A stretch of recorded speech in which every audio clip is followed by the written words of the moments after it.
Olá pessoal, sejam muito bem-vindos e muito bem-vindas à nossa última aula gravada aqui no canal do projeto de extensão.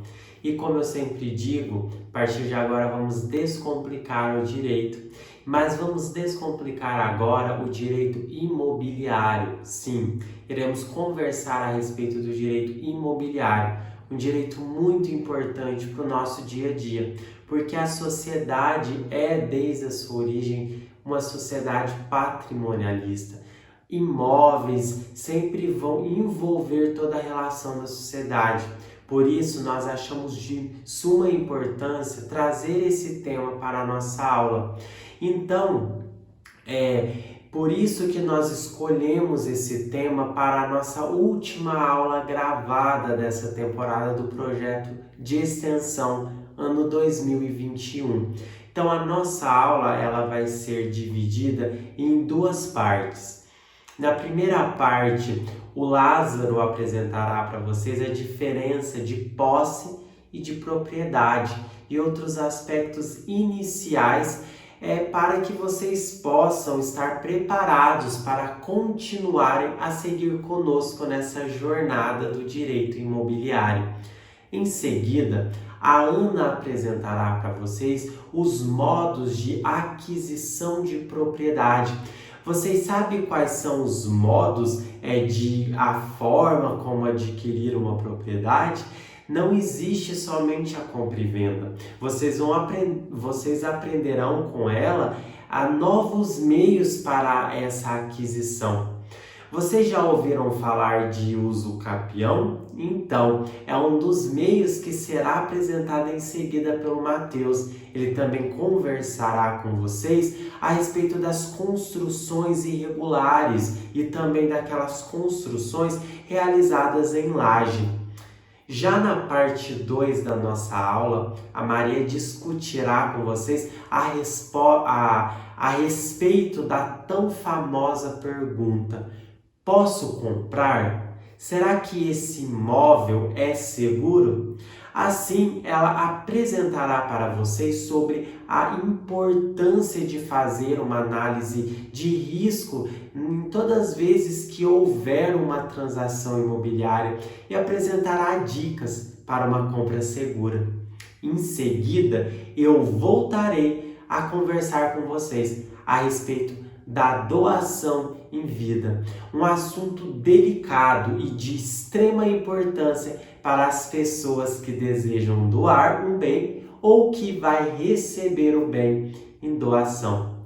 Conversaremos também a respeito da pandemia nas relações imobiliárias, que é o objeto do nosso projeto de extensão Direito e Cidadania como meios de superação da pandemia. Será que houve implicações também da pandemia no que tange o direito imobiliário? Iremos discutir um pouco sobre. Então, fiquem agora com a parte 1 da nossa aula, preparado com todo carinho, e nos reencontraremos lá na parte 2. Olá a todos, sou Lázaro de Oliveira e vou continuar a apresentação dos meus colegas. Agora vamos falar um pouco sobre propriedade, sobre o conceito de propriedade, sobre o que é um direito real e citar diversos exemplos. Bem, o direito das coisas é o complexo de normas que regulam as relações jurídicas referentes a coisas suscetíveis de apropriação pelo homem, sejam essas coisas móveis ou imóveis, ou seja, então, coisas suscetíveis de apropriação pelo homem. A gente pode falar de um simples lápis, de um carro, pode ser móvel, como os exemplos que eu dei, como também pode ser imóvel. Então, um carro, uma fazenda, uma chácara, um prédio, etc. Bem, de modo geral, a gente pode dizer que compreende os bens materiais. Então, a gente não pode ter propriedade do ar, do mar, do sol. Contudo, a gente pode ter propriedade sobre determinado objeto, sobre determinado imóvel, como uma casa, por exemplo. Então, dessa forma, continuando a nossa apresentação, a gente pode falar que o direito real é um poder jurídico que uma pessoa tem sobre um determinado bem, ou seja, sobre determinada coisa. Então a gente tem 3 características nessa relação jurídica. Primeiro, a gente tem um sujeito ativo, que é aquela pessoa que vai ser o titular do bem, vai ser o proprietário do bem, vai ser aquela pessoa que vai exercer o poder sobre o bem. A coisa sobre a qual o direito de propriedade é exercido, assim como o poder que existe naquela relação. Então, não existe bem um sujeito passivo. Contudo, esse poder que a pessoa tem sobre o bem jurídico pode ser oponível a todas as pessoas, a toda a sociedade, uma vez que todos nós devemos respeitar a propriedade alheia. Então, vamos dar um exemplo aqui bem prático. Então, por exemplo, aqui a gente tem uma simples moedinha, uma moedinha de R$1. Bem, quem é o sujeito ativo? Eu sou o proprietário dessa moedinha aqui. Então, quem é o sujeito ativo dessa relação? Sou eu, que exerço o poder de propriedade sobre a moedinha. A coisa, o objeto da relação é a moedinha. E, por fim, a gente tem esse poder que eu exerço sobre a moedinha. Então, eu posso fazer o que eu quiser com a moedinha. Então, eu posso abandonar ela, jogar ela na rua, eu posso usar ela para comprar alguma coisa, eu posso guardar ela numa coleção. Então, como vocês podem ver, eu tenho poder sobre a moedinha. A moedinha é a coisa e eu sou o titular desse direito. Ele é oponível a todos, pois ninguém pode vir aqui e subtrair a minha moedinha, do contrário vai estar cometendo furto. Então todas as pessoas devem respeitar o direito que eu tenho sobre essa moedinha. Então, seja uma moedinha, seja uma casa, seja um carro, seja seu material escolar, a gente vai ver presente o direito real sobre determinado bem. O Código Civil, no artigo 1225, ele lista as espécies de direitos reais. Então a gente tem a propriedade, a superfície, as servidões, o usufruto, o uso, a habitação, o direito do promitente comprador do imóvel, o penhor, a hipoteca, a anticrese, a concessão do uso especial para fins de moradia, a concessão do direito real de uso, sendo que esses 2 últimos institutos foram inseridos em nosso ordenamento jurídico apenas no ano de 2007. Ou seja, a gente tem todo um rol taxativo de quais são os direitos reais. Ou seja, onde que eu vou ter essa relação de poder sobre determinado bem? Essa relação que eu vou poder opor a todas as demais pessoas. Nesses casos em específico. Como vocês viram, existem coisas do cotidiano de todos, como a propriedade, o usufruto, a habitação, o penhor, outras coisas mais específicas do direito. Contudo, aqui a gente vai focar num direito real específico, que é a propriedade. Pois então, a propriedade é o direito de usar, gozar, dispor e reivindicar a coisa. Então a gente estava falando aqui que o direito real é um poder que um titular exerce sobre um objeto. Eu dei o exemplo aqui da moedinha. Aqui, então, um exemplo de direito real é a propriedade. Ou seja, a pessoa pode fazer essas 4 coisas: usar, gozar, dispor e reivindicar o bem. Seja ele um imóvel, seja um móvel. Mas o que significa usar, gozar, dispor e reivindicar uma coisa? Usar consiste na faculdade de o dono servir-se da coisa e de utilizar ela da maneira que achar mais conveniente. Então, por exemplo, moedinha aqui. Bem, eu posso colecionar ela, eu posso colocar ela numa coleção, eu posso colocar ela num quadro, eu posso jogar ela fora, eu posso usar ela para comprar algum objeto. Enfim, eu tenho o direito de usar essa moedinha para o que eu quiser. Gozar. Gozar ou usufruir compreende o poder de perceber, de poder receber os frutos daquela coisa e aproveitar economicamente os produtos que aquele objeto possa gerar. Então, por exemplo, a gente tem aqui com o da moedinha fica mais difícil de visualizar, mas vamos pensar aqui numa propriedade rural. Então, usufruir seria eu plantar naquela propriedade. Ou seja, eu obtenho frutos daquela propriedade, eu também posso ganhar dinheiro com ela, contudo, eu posso não ser o proprietário dela. Mas nesse caso, a gente está falando da propriedade, então necessariamente eu vou poder usar e gozar dessa propriedade. Ou seja, eu vou poder aproveitar ela economicamente, eu vou poder dispor ela de como eu quiser.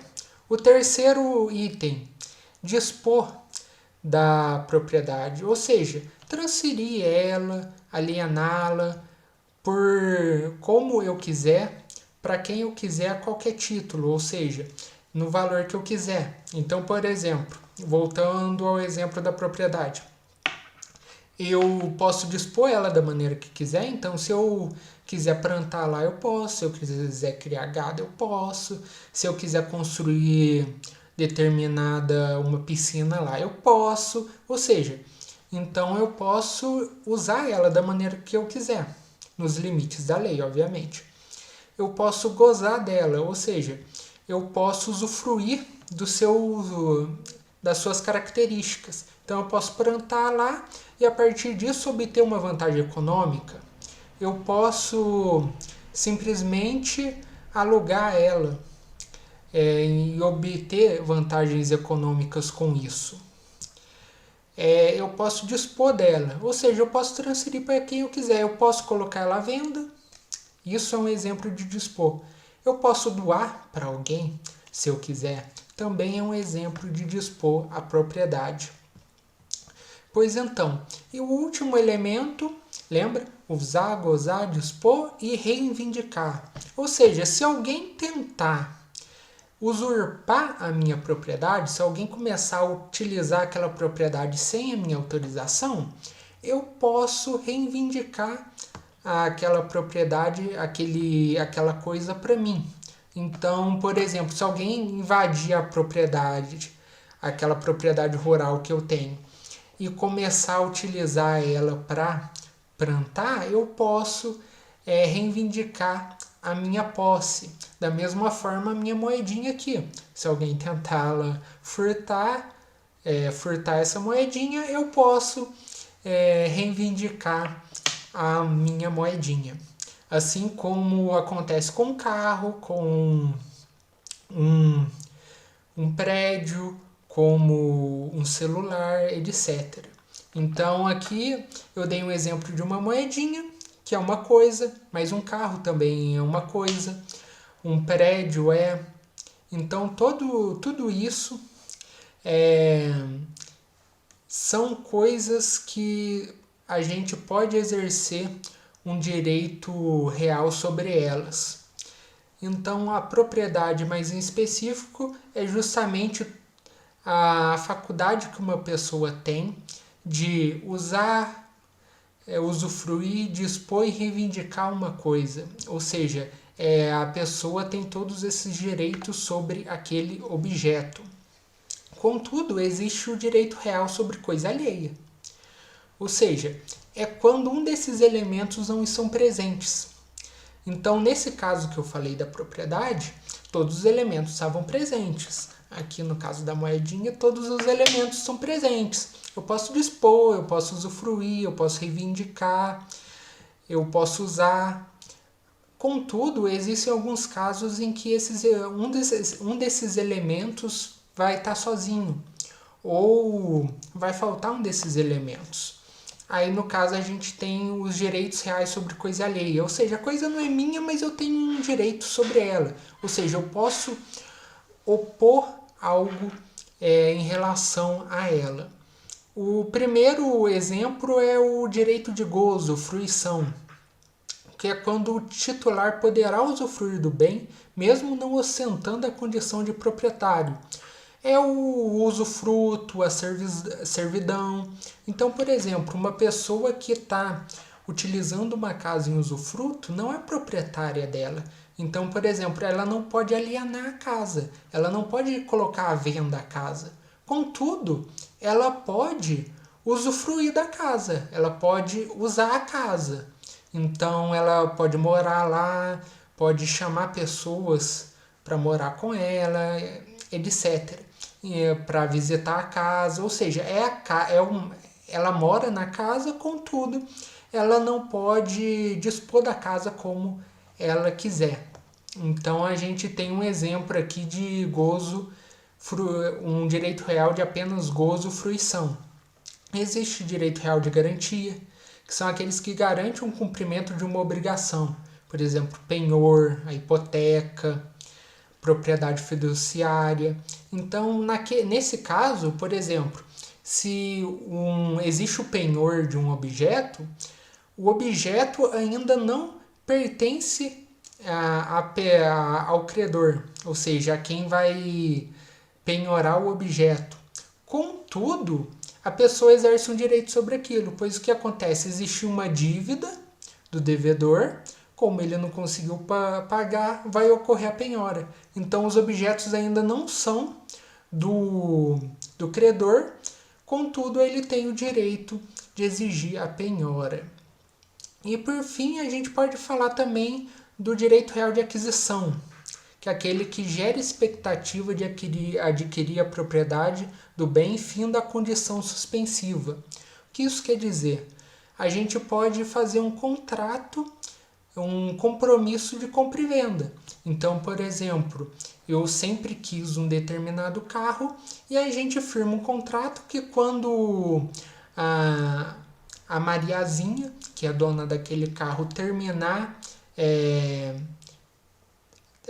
decidir comprar um novo carro, ela vai vender aquele carro para mim. Ou, por exemplo, uma casa.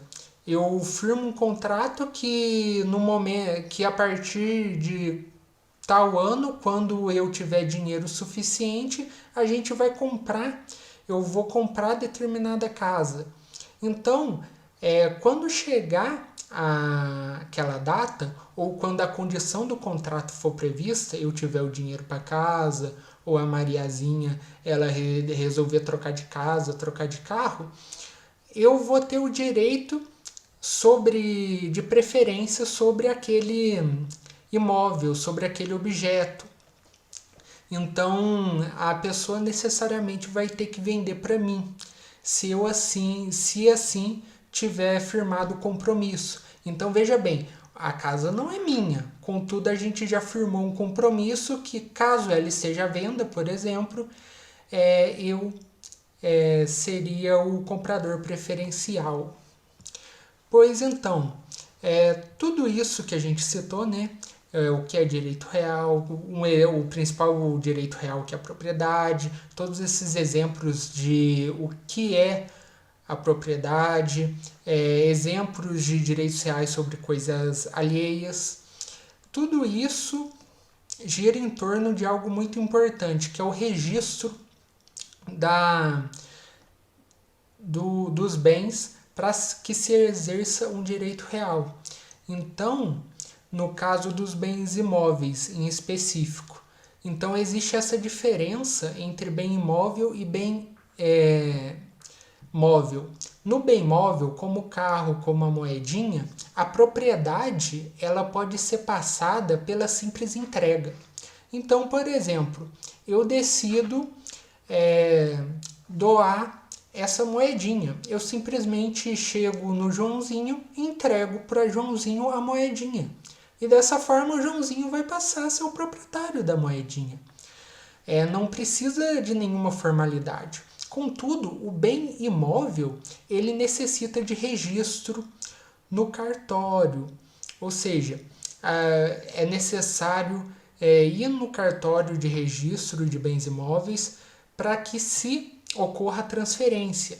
Então, por exemplo, uma casa, uma chácara, uma fazenda, ela só vai ter a sua propriedade transferida a partir do registro. Então, após a gente falar sobre o que é o direito real, sobre as suas espécies, sobre a propriedade, suas características, a gente tem que ressaltar isso, que o direito real ele se transfere de dois modos. Quando a gente está falando de um bem móvel, pode ser pela simples entrega. Contudo, um bem imóvel ele necessita do registro, tanto que existe aquela famosa frase em que as pessoas dizem: quem não registra não é dono. E é realmente isso. Você pode ter até algum tipo de direito real sobre o objeto, sobre o bem imóvel, como por exemplo o usufruto, o uso, etc. Contudo, a propriedade em si, que engloba todas aquelas características de vender o bem, de dispor esse bem, de usufruir daquele bem, elas podem estar limitadas. Então, lembrem-se sempre disso. Os bens imóveis, independentemente de quais forem, necessitam sempre de registro para que a propriedade seja transferida. Do contrário, a pessoa não é proprietária, ela simplesmente exerce algum direito real sobre coisa alheia. Então a coisa não é dela, o bem não é dela, contudo ela exerce algum tipo de direito real sobre a coisa, como a gente disse, usufruto, uso, etc. Então, uma vez que a gente deixou isso claro, eu passo para os meus colegas que vão dar continuidade à nossa apresentação. Desejo um bom estudo a todos. Olá pessoal, meu nome é Ana Carolina e dando prosseguimento ao tema, eu vou falar sobre os modos de aquisição da propriedade com enfoque na propriedade dos bens imóveis. Os dois modos existentes de aquisição da propriedade são a aquisição originária e a aquisição derivada. A aquisição originária é aquela em que não há relação jurídica de transmissão entre o primeiro dono da propriedade, o primeiro proprietário, e o segundo. Então, não há uma relação de transmissão de um proprietário para outro. Essa transmissão seria jurídica. Então, essa relação jurídica não existe na aquisição originária.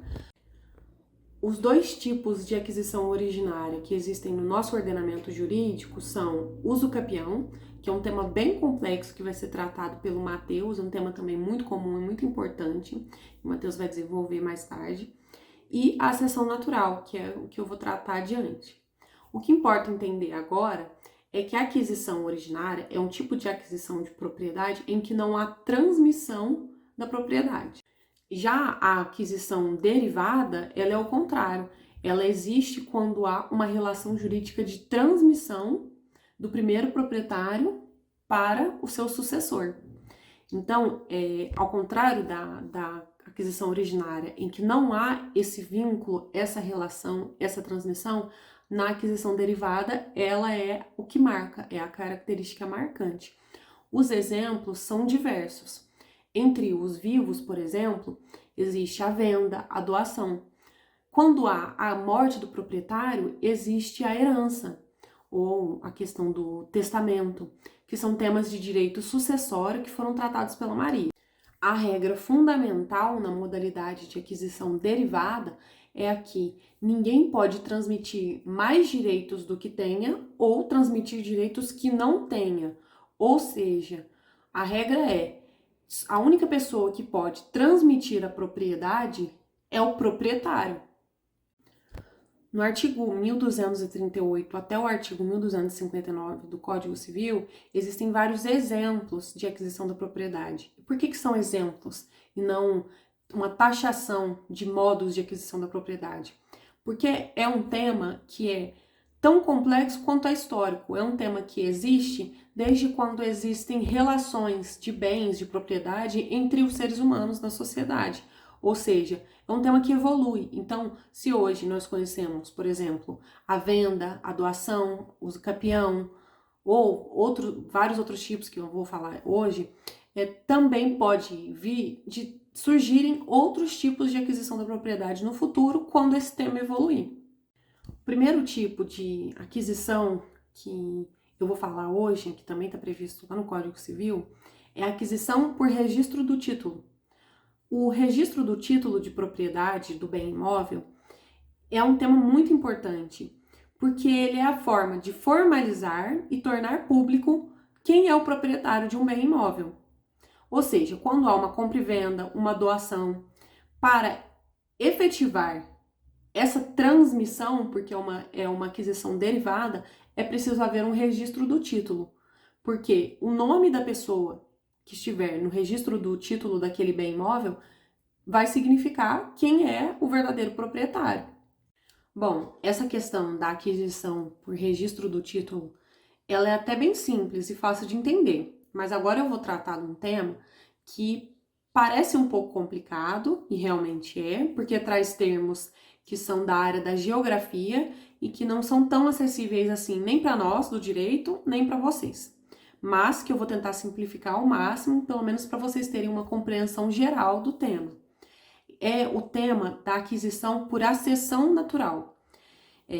Esse tema ele está dentro da aquisição originária, porque ele não tem mais a ver com aquela questão da transmissão e da relação jurídica. Esse tema que eu vou falar é a aquisição por acessão natural. Acessão significa aumento do volume ou do valor da coisa principal por um motivo externo. O primeiro tipo de acessão natural que o Código Civil traz é a acessão natural por formação de ilhas. Esse é um fenômeno geográfico e que, claro, para nós é até muito complicado explicar por que essa ilha se forma, como isso acontece, mas enfim, só para nós termos uma ideia geral, esse fenômeno geográfico acontece de forma que se cria uma ilha. É claro, é um processo que dura muito tempo, é imperceptível. Mas quando essa ilha se forma, ali está nascendo, de forma natural, uma propriedade. E essa é a acessão natural por formação de ilhas. Pode ser que aumente a propriedade de alguém, aumente o valor da propriedade de alguém. De qualquer forma, é uma forma de aquisição originária de propriedade através dessa ilha. É importante ressaltar que isso só vale quando nós estamos falando de águas não navegáveis, porque quando são águas navegáveis, então essa formação de ilhas já vai entrar num assunto de interesse público e não na propriedade privada das pessoas. Depois, o código fala da acessão por aluvião. Aluvião, na geografia, para nós, vai representar o quê?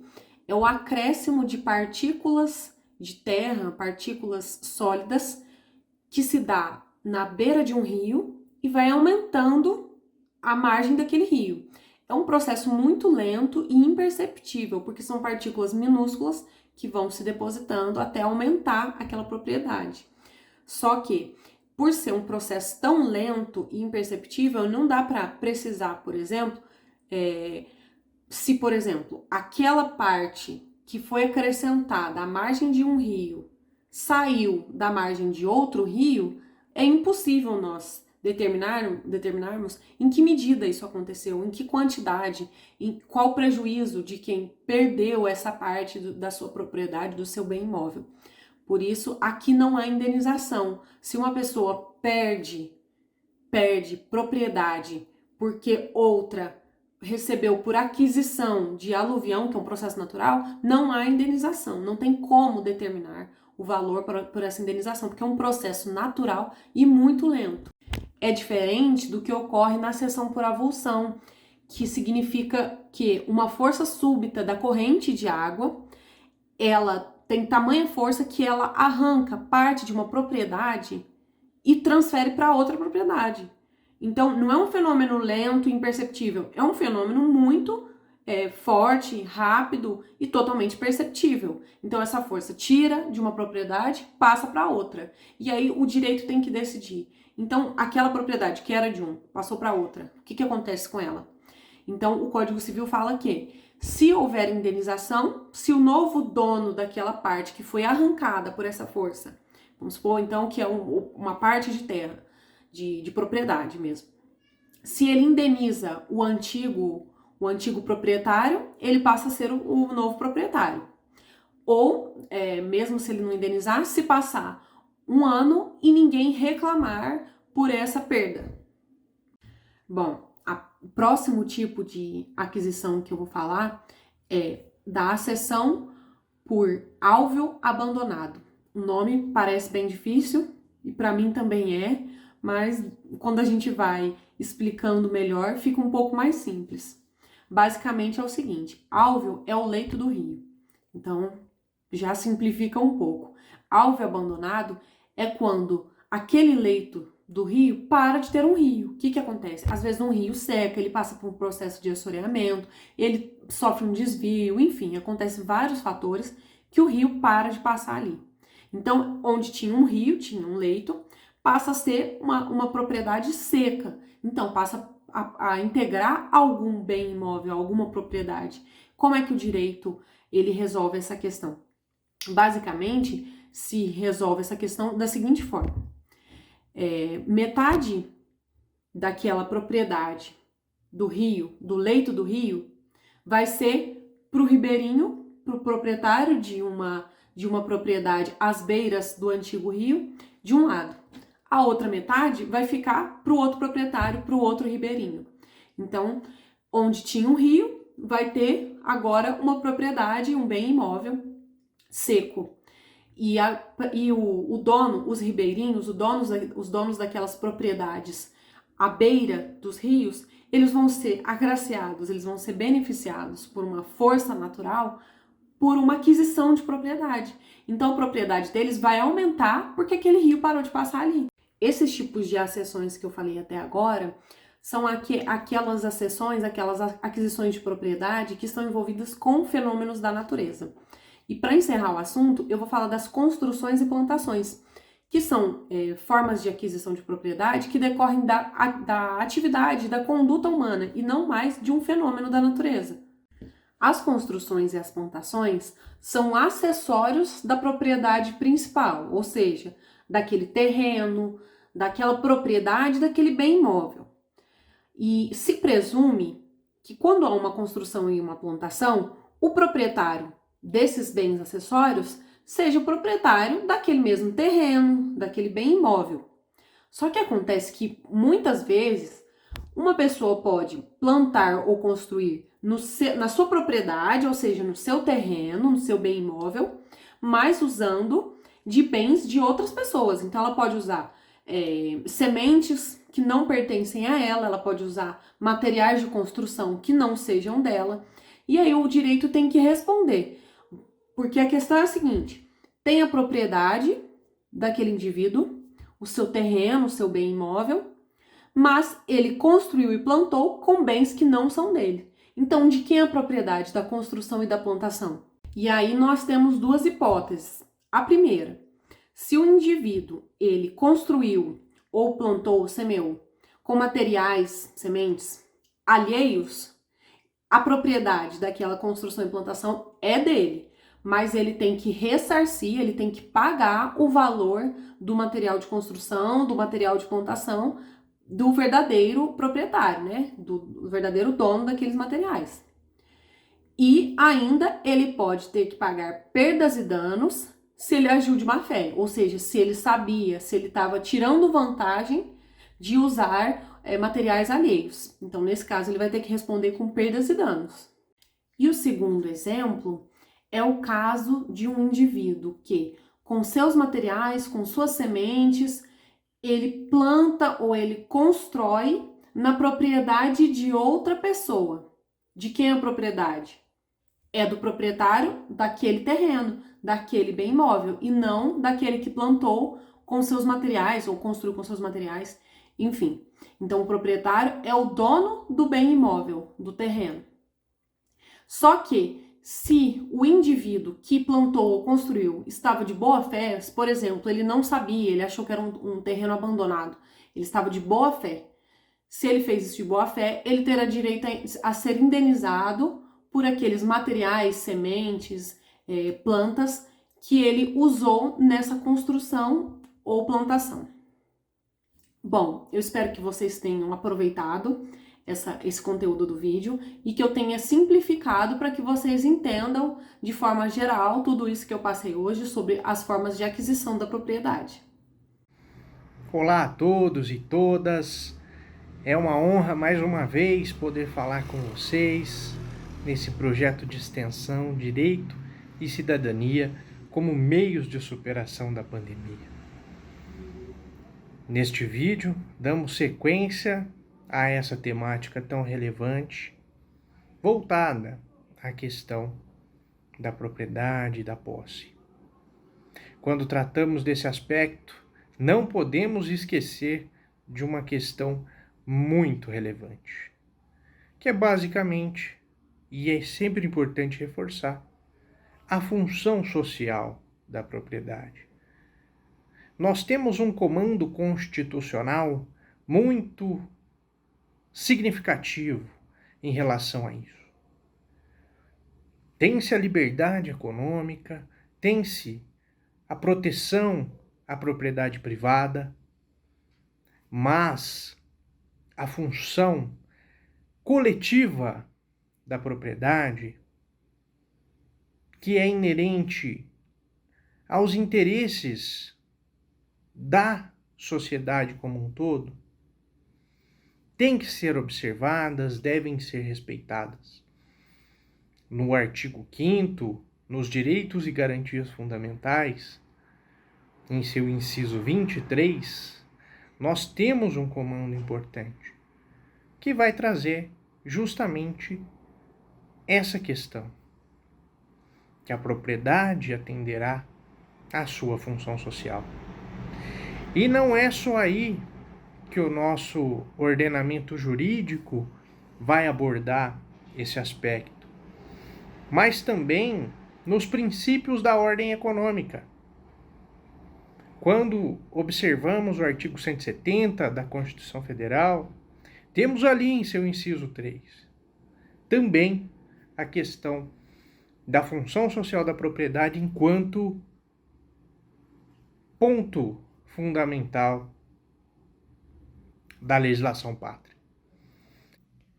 Além dessa questão tão importante da função social, existe uma corrente dentro do direito que defende um aspecto ainda mais subjetivo, que seria, em muitos casos, onde não há, de fato, o exercício da função social, haveria, então, uma renúncia do proprietário ao seu direito, dentro de algumas perspectivas que a legislação traz.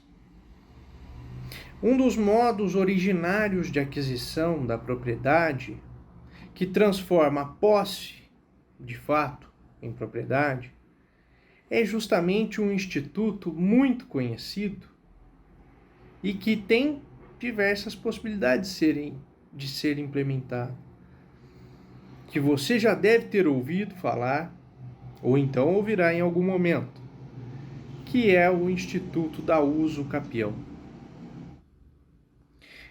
E dentro da complexidade desse instituto, temos diversas aplicações, diversas espécies, diversas formas, aplicáveis a cada situação.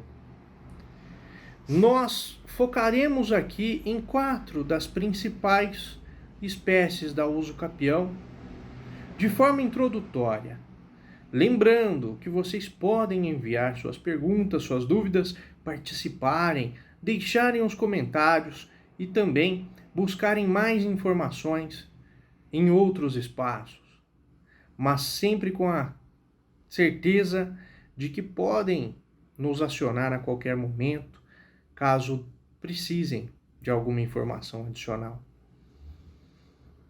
Dentro dessa perspectiva da uso capião, nós podemos identificar alguns elementos sempre com o objetivo de sanar os vícios da propriedade que eventualmente surgiram nestas situações específicas. Por exemplo, no caso da uso capião ordinária. Neste cenário, além da posse justa, mansa e pacífica,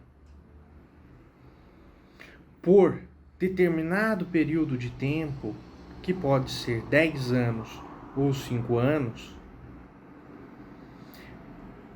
devemos apresentar um justo título, que seria basicamente um documento comprobatório da aquisição daquela propriedade, da legitimidade da aquisição dessa propriedade. Eventualmente, pode-se ter pago por aquele imóvel e não houve o efetivo registro por variados motivos. Neste caso, teríamos por 5 anos ininterruptos, após esses 5 anos, a possibilidade de ingressar com a uso capião. Ou 10 anos, caso não tenha sido pago para aquele imóvel, tenha sido adquirido de outra forma, mas sempre com justo título. No caso da uso capião ordinária. E aí nós temos também, já que temos a ordinária, nós temos a figura da uso capião extraordinária. Aí, ao invés de 10 ou 5 anos, nós teríamos 15 anos de posse ininterrupta, sem oposição, ou seja, sem a manifestação do proprietário sobre aquela posse do terceiro, onde teríamos, mesmo sem o justo título, a possibilidade de conversão da posse em propriedade. Além dessas duas, temos uma outra espécie recorrente também, muito conectada com a questão da função social da propriedade, que seria justamente a uso capião especial urbana, onde, além de todos os aspectos inerentes à questão da uso capião, posse mansa, pacífica, contínua, sem oposição, teríamos 5 anos ininterruptos, se for individual, para imóveis menores do que 250 metros quadrados ou coletivos, sem essa limitação de tamanho. Isso tem previsão legal, tanto no artigo 1240 do Código Civil, mas também no artigo 183 da Constituição e no próprio Estatuto das Cidades. E vamos além. Uma outra espécie possível de uso capião é a especial rural. Se aplicaria, no caso, para imóveis, área rural de terra não superior a 50 hectares, onde é importante que haja a moradia, haja a produção por seu trabalho ou pelo da família, por um período de 5 anos ininterruptos, Nesse caso, temos a fundamentação legal no artigo 191 da Constituição. É importante ressaltar que na espécie ordinária nós temos a fundamentação também no Código Civil. Já seria voltado ao artigo 1242. Por sua vez, a espécie extraordinária teria fundamentação no artigo 1238 do Código Civil. Então percebam, nós temos, baseado em determinadas situações, várias possibilidades. É preciso observar caso a caso para que as melhores decisões sejam tomadas.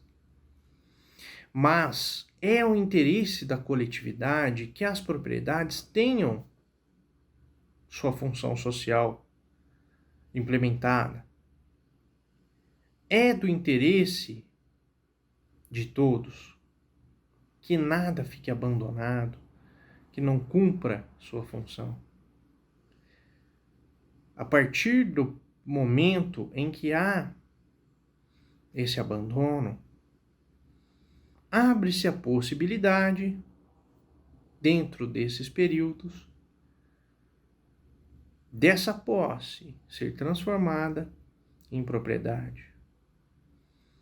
Conforme dissemos, um método originário de aquisição, justamente por não ter uma correlação entre o antigo proprietário e o novo.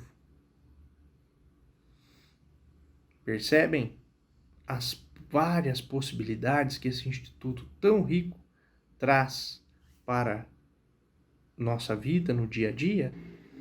Este tema, com toda a sua complexidade, traz todos os dias dúvidas, questionamentos e decisões jurisprudenciais. Inovações que trazem novos entendimentos.